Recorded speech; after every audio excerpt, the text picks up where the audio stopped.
The thing itself. We all look forward to the day when science and religion shall walk hand in hand through the visible to the invisible. Science knows nothing of opinion, but recognizes a government of law whose principles are universal.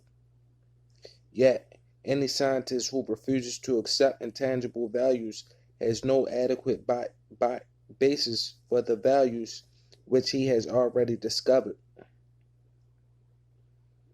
Yet, any scientist who refuses to accept intangible values has no adequate basis for the values which he has already discovered. Revelation must keep faith with reason. Revelation must keep faith with reason. And religion with law. While intuition is ever spreading its wings for greater flights, and science must justify faith in the invisible. To suppose that the creative intelligence of the universe will create man in bondage and leave him bound would be to dishonor the creative power which we call God. To suppose that God could make man as an individual without leaving him to discover himself would be to suppose an impossibility.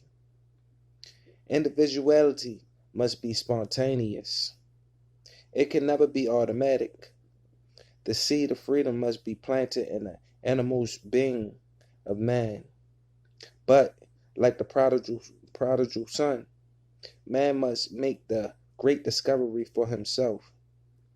We see abundance in the universe. We cannot count the grains of sand on a single beach. The earth contains untold riches, and the very air is vibrant with power. Why, then, is man weak, poor, and afraid? The science of mind deals with these questions. The divine plan is one of freedom. Bondage is not God ordained. Freedom is the birthright of every living soul. All instinctively feel this. The truth points to freedom. Under law, thus the inherent nature of man is forever seeking to express itself in terms of freedom. We do well to listen to this inner voice, for it tells us of a life wonderful in its scope, of a life of a love beyond our fondest dreams, of a freedom which the soul craves. But the great love of the universe must be one with the great law of its own being. And we approach love through the law. This, then, is the teaching. Love and law. As the love of God is perfect, so the law of God also is perfect. We must understand both. Whatever the nature of any principle may be, and so far as it is understood by anyone, it may be understood by all who take the time to investigate.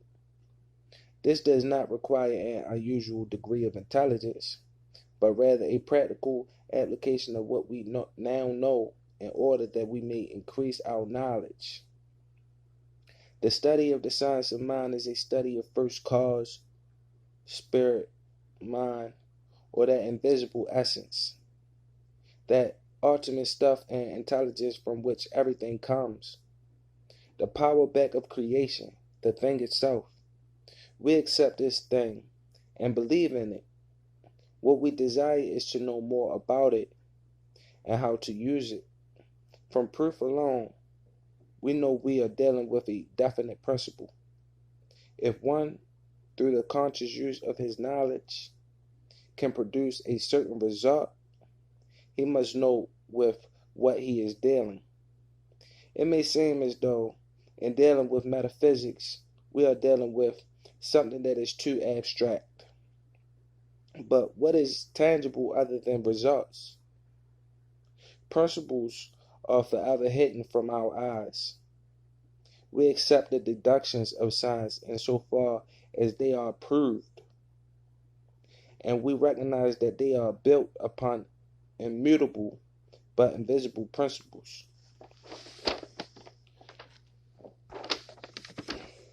The universe never plays favorites. We are so used to the thought that if we mix certain colors, we get certain other colors, that we do not realize we are dealing with a principle. We know that whoever blends these particular colors will get the same result, but we do not know why. The wisest man living does not know why. We do not have to stretch our credulity,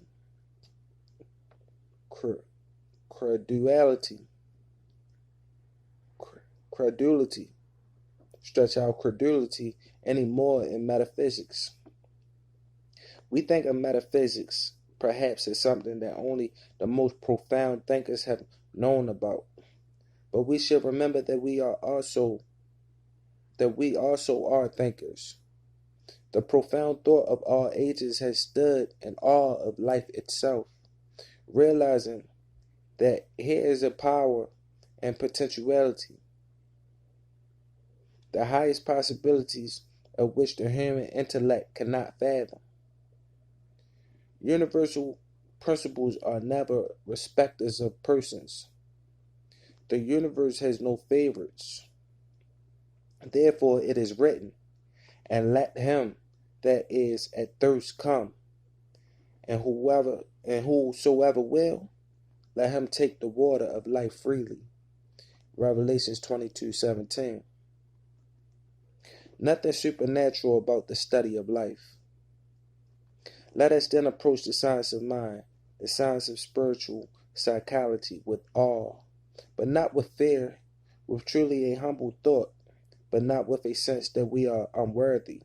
Let us approach it normally, happily, willing to accept, glad to experiment, hoping and believing that as the result of our efforts, we shall each derive a great good, a sound understanding of the natural laws of life, as they apply to the individual and his relationship to the whole universe scheme of things. This is the simple meaning of true metaphysical teaching, the study of life and the nature of the law, governed and directed by thought, always conscious that we live in a spiritual universe, that God is in, through, around, and for us. There is nothing supernatural about the study of life from the metaphysical viewpoint.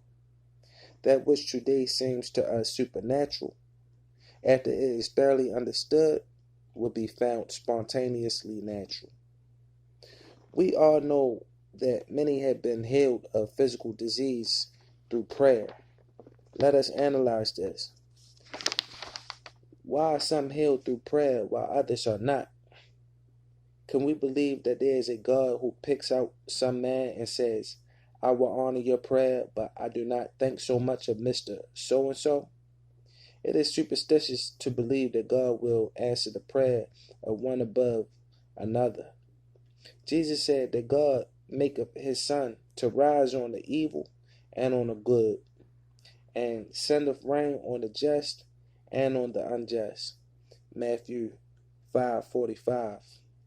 Since some people have been healed through prayer while others have not, the answer is not that God has responded to some and not to others, but that some have responded to God more than others. That prayer, that thought has responded by corresponding. The answer to prayer is in the prayer. But what is a prayer? A prayer is a movement of thought within the mind of the one praying, along a definite line of meditation, that is, for a specific purpose. What is the mind? No man living knows. We know a great deal about the mind, but not what it is. By mind, we mean consciousness.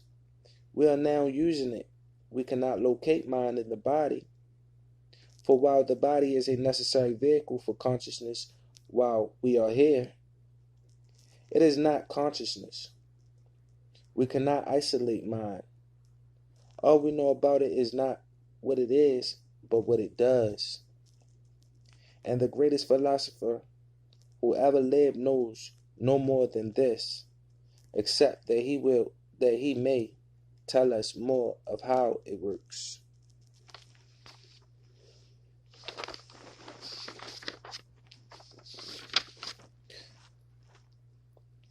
The Thing Itself, Part 1.